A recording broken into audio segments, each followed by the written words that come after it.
Hello and welcome back to your new favorite industry podcast, the Service Hero Toolbox, brought to you by Safesa. You guys know me, your host, Josh Zolan, here with my co-host, Mr. Nick Cribb, as always. We got an awesome guest for you today. A lot of people probably know exactly who he is. Mr. Joe Carbonara, the editor-in-chief of FE&S Magazine. Joe, welcome to the show, my friend. Hi, Josh. Hi, Nick. Thanks for having me. Always good to see you, brother. Yeah, awesome. So, hey, listen, for those who don't know who you are, would you mind just kind of introducing yourself, but take us back a little bit and tell us how you got to where you are today? Sure. I'm the editorial director for a company called Zumba Group, and we're a privately held B2B publishing company covering the food service industry. Most people know us for Food Service Equipment and Supplies magazine, which is this feisty little startup publication that's been around for 75 years. So we're pretty confident it's going to work out. And I am in charge of the editorial. I'm the editorial director for both publications that we have, the other one being Restaurant Development and Design magazine. So I work with our editors to set the overall editorial direction, decide what stories we should write, help them identify resources, write stories, edit, proofread, that sort of thing. Our companies also have a nice partnership with Safesa. We've been working with Safesa on its member publication. We're in our second go round with that. We're helping create content for Safesa members, and we're interviewing some Safesa members and such. So kind of a fun thing for us to get to know the Safesa members in that segment of the industry even more. So I really enjoy that. I've been with the magazine since January 2005. So I'm hoping that'll work out. I think it's working out, but I've been with the magazine since January 2005. And prior to that, I worked for an association management firm called Smith Buckland. And NAFM was one of the groups that I worked with. I spent 6 of my 11 years at Smith Buckland working with NAFM. So that's kind of how I got into, the B2B side of food service publishing. So, it's so far so good. It's been a really fun ride, and I'm enjoying it. Awesome. So 18 years, is it everything you thought it'd be or what? Everything I thought it would be and more. I been to all the hot spots of the world, places like Lancaster, Pennsylvania, Troy, Ohio, all those major metropolitan places. But no, it's interesting. It's fun to go. It really is fun to go. I know that those aren't places you're going to see on, Lifestyles of the Rich and Famous, but it's interesting to go to those places and see how, whether it's a dealer or a service agent or a factory or an operator, how they do business, and learning more about it.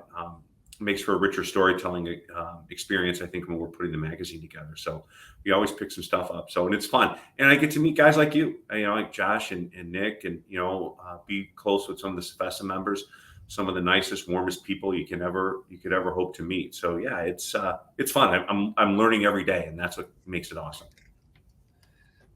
Very cool. Very cool. So I got to ask, I mean, in this industry and what you're doing, you've got a far reach, right? You've seen every angle of this industry. Is anything stick out to you? I mean, as far as like a favorite is, I know that's a really broad question, but I want you to think about that for a second, and I'm always curious. So in terms of favorite story that I've told or place, let's go with story that you tell. So probably my most favorite story. It's almost like asking a parent, which one is your favorite kid? Well, it depends on what time of the day you're talking to me, and which, what the other two have done. But I would say, I've done a lot of stories over the years, and they've all been really interesting. The one on when Clark Food Service won Dealer of the Year a few years back, really getting under the fingernails of that organization and learning how e-commerce was shaping the equipment and supplies industry and what they were doing, and really kind of debunking a few myths. Like everyone sees them as, or saw them at the time as, a low-cost provider. And I thought it was interesting to go into really their how they invest, how they thoughtfully and strategically invest in their business through technology, through people. None of it happens by accident. And it was really cool to be able to tell that story. But probably my favorite story was one of the first, I think it was the first Hall of Fame story I wrote. And it was for a gentleman by the name of David Friedman.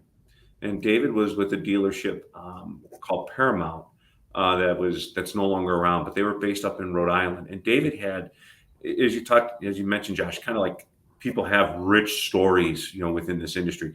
David maybe had the richest story that I ever had. Started selling recharging whipped cream canisters out of the back of his trunk, parlayed it into a top 25 dealer by the time he was done with it. And was really close with places like Dunkin' Donuts. He helped open the first Dunkin' Donuts when Dunkin' Donuts made the transition from coffee cart and factory to actually standalone restaurants. And the thing that people don't really realize is that David was instrumental in the forming of Johnson and Wales and their culinary program. So learning like how that came about, there was a lot of used equipment left over after a World's Fair that happened in New York. David went and bought it, and then he was trying to figure out what to do, and he wanted to donate it to Johnson and Wales, which didn't have a culinary program. And he went to him. He goes, "Look, I want to give you all this. You need to start a new program. I'm going to fund it here. You're going to have all this equipment. You're going to be able to start." And he went and talked to them, and they said, "No, we're not into that." And one of a good friend of his that was a contractor, they said, "Hang on, just sit tight. We'll fix it." And they did. They went back and they fixed it, and they started Johnson and Wales. And to be able to walk through the David Friedman building on the campus of Johnson and Wales, which has become one of the best culinary schools in the world, to walk through the David Friedman building with David Friedman and take his picture out front was pretty darn cool. He had some great stories too that he would tell. This is awesome. And Nick, I'm going to give you a chance to ask questions in a second. I don't mean to hijack, but this is okay. So I want to spend just a second on this. Like David Friedman. I mean, this is a guy that most people probably wouldn't know his name, right? Or in and around this industry, maybe, but definitely not outside this industry, But I think that's what puts so much value, what gives so much value to stories like this, because, we talk all the time about wanting to bring more people into the industry, raise awareness around the industry, both for, recruits and just for industry-wide perspective, right, and recognition, so I know one way to highlight these stories, and it's through, your publication. How else can we get these stories out so the general public can actually understand what it is that we do and the impact that some of us have made, in this industry? Well, I think Cefesa does a really good job of that with, a podcast like this. I think Cefesa also does a really good job with it, at their conference. You highlight some people. You're really, I think, what's always impressed me about working with your organization is your members' willingness to share that experiential knowledge they have with their peers. I think that just when it comes from the heart and it comes from somebody sharing the good and the bad in terms of what they did, there's a certain richness to that I think we can all appreciate. So I think that's one of the biggest ways to do it. By through sharing your stories and your experiences with our publication, or if you're a Cefesa member, sharing things you're seeing and learning with Cefesa through whether the publication or a blog post or whatever. I think that at this point in time that we're at, there's never been an easier time to be able to share information with people. Through whether it's through social media, through established structures like publications or whatnot. So I think the only bad thing to do is keep it to yourself. I mean, share positive, share things with each other. Yeah, I always like to say, Joe, that you can only keep what you have by giving it away. And, people oftentimes, you might not even understand the concepts of the things banging around in your head until you're tasked with describing it and communicating it to another individual. And I know me and you have had many conversations over the years now, whether it be at a conference, FCSI, we were there standing by the roller coasters. The next thing you know, eight minutes in, we're completely just digging fruit out of each other's brains. And we're very passionate about the food service industry. But you're right, there's no guard up there. And I think that's an encouraging thing for us to lean into in our industry. But also, to Josh's point, we got to let the upcoming generations hear those same things, right? It just can't be us pontificating to each other over and over again. Somehow we've got to figure out a way to communicate to the skills trade leaders of tomorrow, or the food service leaders of tomorrow, whether they're going to be a dealer, whether they're selling whipped cream right now, right? Like your guy you told in the story, or whether they're fixing fryers and freezers later, or running a company. It's a really interesting place. Well, you make an interesting point, because TJ Coker, who's a Sefesa member and a member of the board of directors, he is the recipient of the magazine's Top Achiever Service Agent Award that we hand out each year. And one of the things he talks about in his story that was published in our April issue is he goes, restaurants are supposed to give people a respite away from their day to day, whether it's to celebrate or just take a break, or catch their breath, or whatever reason you go out to eat in a restaurant. And he feels that as a service agent, he and his company are a big part of that, because they make sure that you guys make sure the infrastructure keeps going. And I just thought that was really cool, like really understanding your role and understanding the impact that you can have, and that you are having. And I thought that was a good thing. Another thing that I pulled out of that article, I read it this morning, Joe, is that you guys are such a good partner at FENS, is that as you're honoring TJ Coker, who me and Josh respect immensely, and he's so well deserving of that award, and just can't wait to for him to be honored and celebrate that alongside him in Chicago coming up soon. But to just hear the story behind during the pandemic, that him and his partners on his leadership team had a fundamental belief that people shouldn't just sit at home and get paid, that he wanted them doing something for the community. So he tasked them with doing things like Meals on Wheels, and that these technicians were riding around, they were delivering meals to people who otherwise might not get fed, and how fulfilling that was to them. And to me, maybe if I didn't know TJ, or I didn't know that Coker brand, like there's some buy-in there, right? Like I'm like, man, if something's broken and I can call Coker, like that's the type of people I want showing up. That's the type of people I want to partner with. Well, and it gives your people, when they're sitting around, idle hands, the devil's workshop, right? That's what my mom used to always tell me, and she's usually right. But I think the thing is that it gives those people a sense of purpose, because during that time in the pandemic, when we were all trying to figure out what was our purpose, why were we getting up in the morning to do the things, that we were supposed to do and whatnot. It gave them a sense of purpose. Okay, we can't go fix fryers or dishwashers right now, but what we can do is really take a step forward and help feed more people by dropping food off and doing that. So I think it's a bunch. Think about, like, mentally how much that had to have helped people during that time. Because there was so much uncertainty, and the messaging around everything was blah, it was negative. To have a sense of purpose, and someone was going to notice if you didn't show up that day, and someone was going to notice if you didn't do what you said you were going to do. That's huge. That's got to help your mental outlook. I liked every level of that. That's a great point you pulled out. Yeah.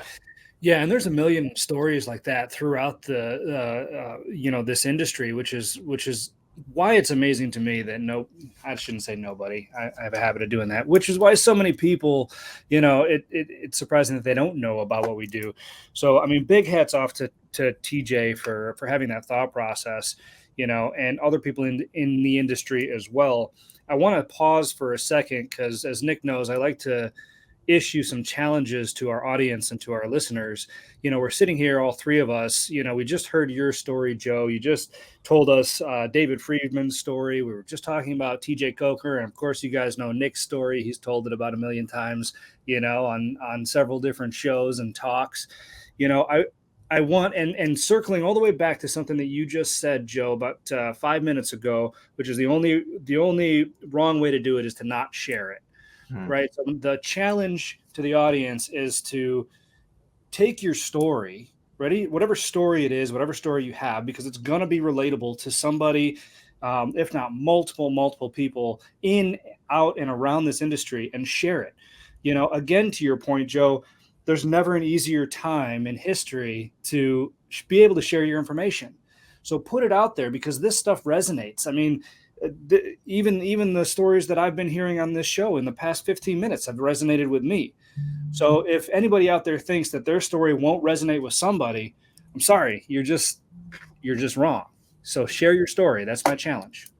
That's a good one. I mean, when you think about it, Josh, like Sefesa, I know one of the big things that as an association, Sefesa's really excelled at is training, really getting technicians up on, electric, steam, gas, and so forth.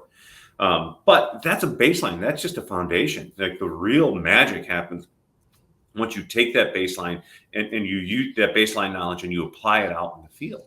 So, you all learn something because I learned this, how to do my job and learn how to ask good questions because people took the time to share information with me. You guys learned how to become great service agents, and your techs learned how to become great representatives of your company because people took the time to share it with them. So keep paying it forward. Yeah, absolutely. So switching gears just a little bit, you had mentioned something in one of the things that you had just said of Dealer of the Year award. Can we kind of spend some time on that? Can you explain what that is and how it works? Sure. Each FENS we host an event each year called the FENS Dealer of the Year and All Industry Awards Gala. And spoiler alert, as part of that event, we hand out our Dealer of the Year award. And that's kind of where this all kind of got started. There was a Dealer of the Year award. So one food service equipment dealer is named Dealer of the Year. Then we also have a Hall of Fame award. And then we have 5 Top Achiever awards, and the Top Achiever awards go to people from rep, dealer, consultant, operator, and Mr. Service Agent. So those are the 5 that we go to. And we also hand out a Dealer Sales Rep of the Year award in our Facility Design Project of the Year award. And what we found is that, these awards all predate me. But a couple things that we noticed about these awards, what these awards are about. Everyone thinks they're all about who's doing the most money and who's doing this, who's making the most money and who's, kind of the biggest biggest lion in the jungle. And it's not about that. What it is about is companies that are raising the bar for the overall professionalism of the industry. I think that's the one ribbon that goes through the whole thing. The Dealer of the Year is a company award. Everything else are individual or project team awards. And we want to recognize people that are raising the professionalism, raising the overall bar, that they're doing it better. They're doing it, they're collaborative, they're team players with each other. They're learners, you know what I mean? They're grateful for what they have. They're good supply chain partners with one another. I think those are some of the key attributes that all the award winners share. And then we get into looking for people that have really good stories to be able to tell. We told Nick's story a few years back prior to the pandemic. He got up and gave his acceptance speech and really brought the house down. But I think the idea is there's a lot of great operator awards out there. IFMA has Silver Plate.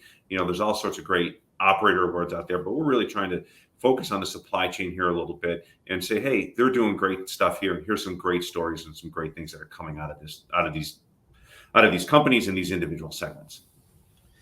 And how does and what's the qualifications for that? I mean, how does somebody get elected for that? Do they apply for it? Do they get nominated for it? How are they selected?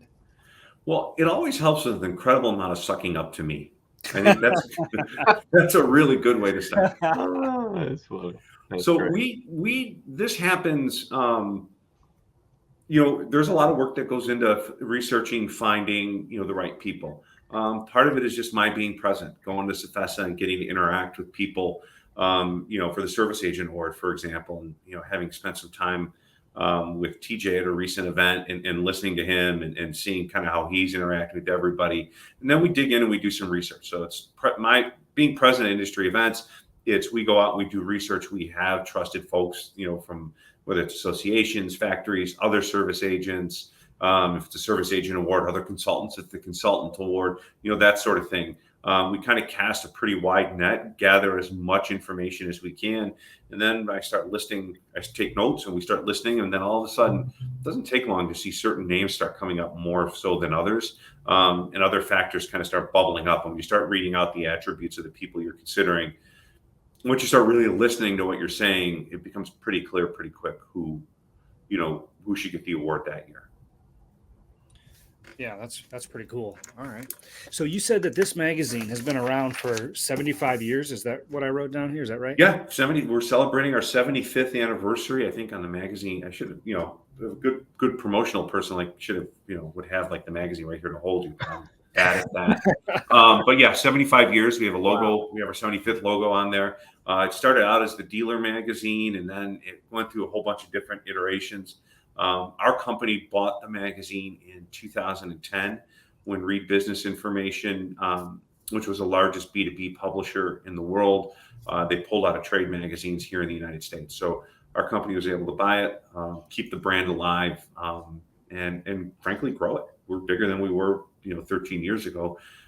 So yeah, all's good. I love that. That's fantastic. What are some of I forgive me, I don't know a whole lot about the behind the scenes of, editorials like this, but what are some of the milestones that you guys have achieved, maybe even since your company bought it, in the last, whatever, 18, 15, 13 years? Sure. Well, I would think one of the biggest milestones that we did, a couple things come to mind. First, one of the biggest milestones we do is having our Dealer of the Year and All Industry Awards Gala in 2010. Magazines shut down, like they shut down the publishing of, Reed shut everything down. It was the middle of April, like April 10th or April 15th. I forget exactly which day. But by the NRA show, we were back up and running. We had our event at the Four Seasons, as we do every year. We had a packed house. It was something. And then we were able to publish a July, August issue that year, or June, July, I forget, but we were able to publish that summer and resume a regular publishing schedule. So to do that in that amount of time, for us, considering there's only like 5 or 6 of us full time at that point, I think that was pretty significant. Another thing is 12 years ago, we launched FENS's sister publication, Restaurant Development and Design, and immediately won over the hearts and minds of the readers of that segment. That's where FENS is kind of the function. Our D&D is more the form. It's how are you designing it? Why are you designing it? Not so much like what kind of combi oven or dishwasher are you using, but why did you put the kitchen in the back, and why did you paint the front of the house green? That sort of thing, and why did you use that kind of tile? So it's really more aesthetic and how the aesthetics connect to the form driven. But to launch that publication 12 years ago, that was I think really big time.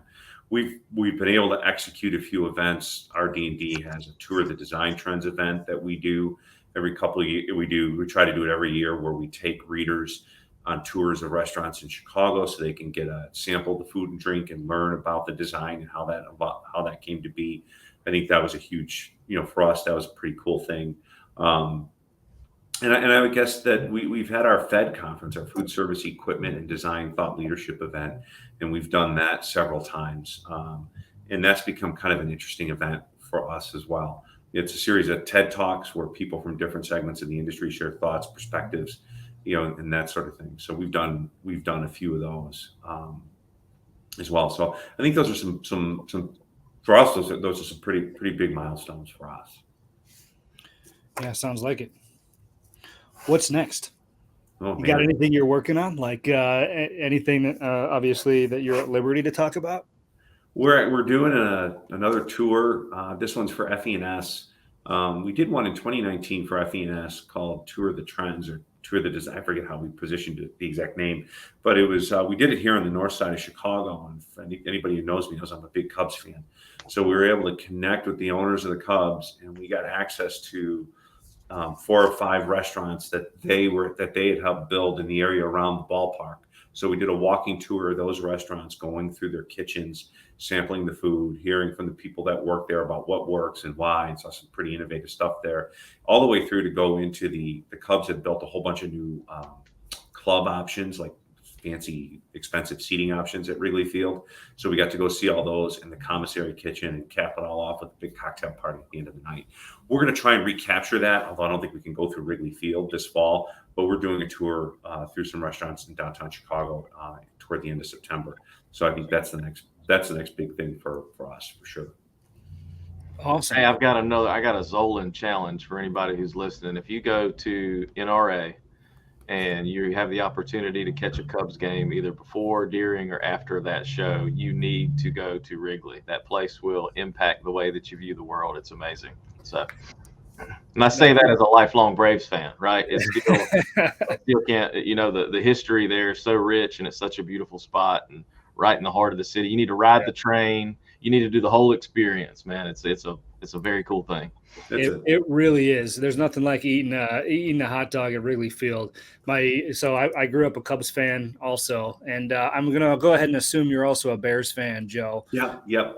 Thank goodness. Otherwise, we'd have to end the show early. But but no, my dad's, so my stepmom's father had a place literally like half a block south of Wrigley Field. So they just sold it. It was a duplex, but it was unbelievable being able to walk from there to the stadium. Just some great memories there. This feels like politicking for the 2024 Service Agent of the Year award to me. I know manipulation when I see it. That man had a Brave shirt on last time I saw him. Maybe if I still had that duplex, right? Yeah, no kidding. Yeah, it's a special place, and to be able to walk up, and I've been going there since I don't know how. I mean, my first game, let's bring the Braves into the conversation. The very first Cubs game I ever went to, they were playing the Atlanta Braves, and I was sitting there with my dad, a few rows off the visitors' dugout, and there was some guy sitting down there signing autographs, and I had, like every 6 or 7 year old, I had my glove in my hand, and my dad's like, "You should go get that guy's autograph." And I said, "Dad, I'm not going to get his autograph. He's not a Cub. Why would I want his autograph? He was one of the Braves." Because when you think about it, why would you want Hank Aaron's autograph? I knew you were about to say that. Oh, my. Yeah. And he rarely signed. He didn't, because of all the awful things that people said and did to him, which is, I don't get it. But anyway, he never signed. So like, yeah, what was like a once in a lifetime thing. And nope, not a Cub. So that'll give you an idea of what kind of and I've been going there ever since. Awesome story, man. All right, Nick, what am I missing, bud? No, I'd say nothing. I'd just say from my perspective at Safessa, Joe, you are a great partner. You guys do really good work for us with, obviously the partnership that we have with you with our publication, but also, as a member of our advisory council that we put together that you've helped champion for us and Nathan Miller. And looking forward to meeting you on next Friday to try to mine for some opportunities and ideas and maybe some implementation that we can get from different perspectives within the food service industry. So just thank you for being you, man. No, I appreciate it. Thank you guys, because you guys are always there to take our call whenever we need something, or help us kind of spread those stories. That's the other thing. We get credit for telling stories, but we can't do it unless you answer the phone. So we really appreciate it. It's a two-way street. I learn a lot being around you guys about what works and what doesn't, and why and why not. So it's for me, it's a tremendous opportunity. So any chance I get to participate in something like this or give back, the answer is always yes. Awesome. Well, Joe, where can people find FENS magazine? You can find us online at fesmag.com.